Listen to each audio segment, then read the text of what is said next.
రాహుల్ గాంధీ గారిని ఉద్దేశించి తాజాగా సుప్రీంకోర్టు నిజమైన భారతీయులు ఎవరు మీలా మాట్లాడరు అని చెప్పి సుప్రీంకోర్టు జస్టిస్ దీపాంకర దత్తా నేతృత్వంలోని ధర్మాసనం నిజమైన భారతీయులు ఎవరు మీలా మాట్లాడరు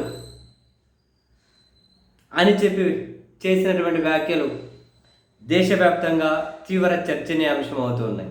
ఎందుకనంటే నిజమైన ఇండియన్ అంటే ఏంటి, వాట్ డస్ ఇట్ మీన్ అంటే ఎవరి షూల్లో కాళ్ళు పెట్టి ఈ వ్యాఖ్యలు వచ్చాయి అనేది పాయింట్. బేసిక్గా మనం బీజేపీ ఐటీ సెల్లు, ఈ వాట్సాప్ యూనివర్సిటీలు, ఈ ఫేక్ వీళ్ళందరూ ఇటువంటి మాట్లాడుతూ ఉంటారు. మమ్మల్ని మించిన దేశభక్తులు లేడం, దేశభక్తుడికి కొలమానం ఏంటి అన్నది మరి వీళ్ళు డిఫైన్ చేస్తే ఇంకొకరు తెలుసుకోవాలన్నట్లు ఉంటుంది వాళ్ళ ప్రవర్తన. ఇప్పుడు సుప్రీంకోర్టు కూడా ట్రూ ఇండియన్ నిజమైన భారతీయుడు ఎవరు మీలా మాట్లాడరు. రాహుల్ గాంధీ మాట్లాడింది ఏంటి, చైనా పదే భారత భూభాగాన్ని వాళ్ళ మ్యాప్లో చూపించుకుంటుంది. అప్పుడు చైనా సైనికులు భారత సైనికులు కొట్టుకున్నారు కదా బార్డర్లో, అప్పుడు చనిపోయారు కదా ఇరువైపులా.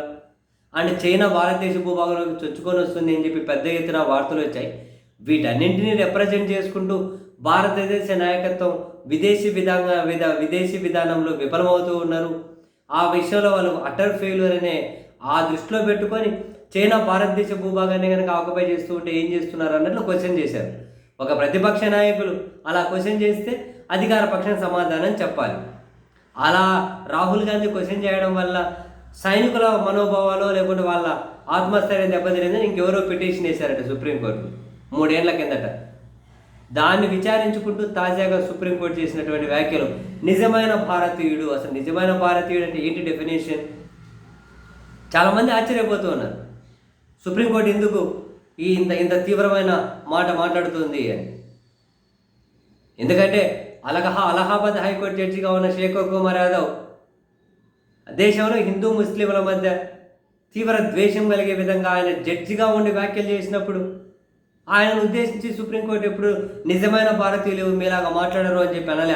అంత నీచమైన కమెంట్స్ ఆయన చేసినప్పుడు కూడా ఒక జడ్జిగా ఉండి చివరికి ఆయన్ను తొలగించేయాలని చెప్పి 55 మంది ఎంపీలు కూడా సంతకం పెడితే చివరికి సుప్రీంకోర్టు కొలీజియం జాగ్రత్తగా ఉండు అని చెబితే మందలించి వదిలేస్తే ఆయన క్షమాపణలు చెప్పారు. అంతేందుకు కర్ణాటక హైకోర్టు జడ్జి శ్రీ వేద వ్యాసాచార్య శ్రీశానంద అనే ఒక ఆయన బెంగళూరులో ముస్లింలు ఎక్కువగా ఉన్న ఒక ప్రాంతాన్ని పాకిస్తాన్ అన్నారు. అటువంటి జడ్జిని అనలే నిజమైన భారతీయులు ఎవరు మీలాగా మాట్లాడారు అని. ఆయన కూడా క్షమాపణలు చెబితే సుప్రీంకోర్టు వదిలేసింది.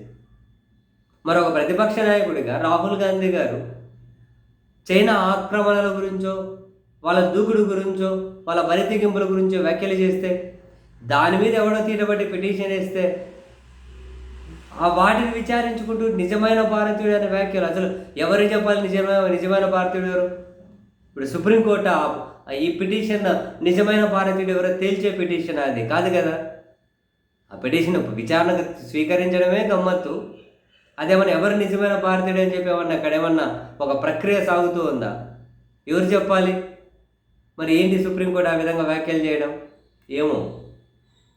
పైగా ఇప్పుడు రాహుల్ గాంధీ గారు ఎలక్షన్ కమిషన్ చచ్చిపోయిందని, వాళ్ళు ఓట్ల దొంగతనం చేశారని, బీజేపీ కోసం పనిచేస్తుందని, మా దగ్గర ఆటం బాంబు ఉంది దాన్ని పేలుస్తామని రాహుల్ గాంధీ గారు వరుస పెట్టి మాట్లాడుతూ ఉంటే అదే సమయంలో సుప్రీంకోర్టు నిజమైన భారతీయుడు అనే మాటను రాహుల్ గాంధీ మీద ప్రయోగించడం, రాహుల్ గాంధీ మీద వాడడం నిజంగా స్టన్నింగ్. దీని మీద తాజాగా ప్రియాంక గాంధీ గారు కూడా స్పందించారు. సైనికుల పని అన్నా మా రాహుల్జీకి చాలా గౌరవం ఉంటుంది, ప్రేమ ఉంటుంది. ఒక ప్రతిపక్ష నాయకుడిగా దేశ నాయకత్వ వైఫల్యాలను ప్రశ్నిస్తే దానికి నిజమైన భారతీయుడు అని మేము న్యాయ వ్యవస్థను మేము గౌరవిస్తాం, కానీ బట్ ఈ వ్యాఖ్యలు చేసే ఉద్దేశం ఏంటో అర్థం కావట్లేదు అన్నారు ఆవిడ ప్రియాంక గాంధీ గారు కూడా. ఇప్పుడు నిజమైన భారతీయుడు ఎవరు అనేది ఇప్పుడు సుప్రీంకోర్టు ఆడేమీ నిర్ణయించడం లేదు, దాని మీద ఏమీ వాళ్ళు చర్చించడం లేదు, దాని మీద ఏమీ వాళ్ళు ఒక ఫైనల్ తీర్పు ప్రకటిస్తలేదు నిజమైన భారతీయులు ఎవరు అని. అది అసలు వాళ్ళ పరిధిలోకి రాని అంశం. దాని మీద ఎందుకు వ్యాఖ్యలు చేశారో అన్నారు. నిజమేగా, అసలు ఎందుకు వ్యాఖ్యలు చేయాల్సిన అవసరం వచ్చింది? నిజమైన భారతీయుడు అనేది ఎవరు చెప్పాలి? ఏంటి కొలమానాలేంటి నిజమైన భారతీయుడు? ఇప్పుడు బీజేపీని ఎవరైనా విమర్శించారు, బీజేపీ అభిమానులు కోపం వచ్చింది, మనోభావాలు దెబ్బతింటాయి. అందుకని చెప్పి న్యాయస్థానాలే అట్లా వాళ్ళ మనోభావాలు దెబ్బతినే విధంగా ఎవరు మాట్లాడారు. నిజమైన భారతీయులు అంటే ఎట్లుంటుంది? లేదు ఇంకేదో పార్టీ, ఇంకో పార్టీ, అసలు ఎవరి మీద ఎవరు విమర్శలే చేయొద్దంటే కుదురుతుందా? అదేంటో న్యాయస్థానాలు పూర్తిగా పాలక పక్షాలకు వత్తాసు పలకడమే మన విధి ధర్మం అని చాలామంది అనుకుంటున్నారేమో. నెట్టింట కూడా దీని మీద చర్చ అయితే జరుగుతుంది. పాలక పార్టీలు ఏముంటే వాళ్ళకి మెజార్టీగా మద్దతు పలుకుతూ పోతే, ఇక న్యాయస్థానాలు కూడా పాలకపక్ష కూటమిలో ఒక భాగం అయిపోతే, వాళ్ళు కానీ పాలకపక్షంలో ఒక పొత్తులోకి వెళ్ళిపోతే మన దేశంలో మాట్లాడుకోవడానికి ఏముండదులేండి, అది వేరే విషయం.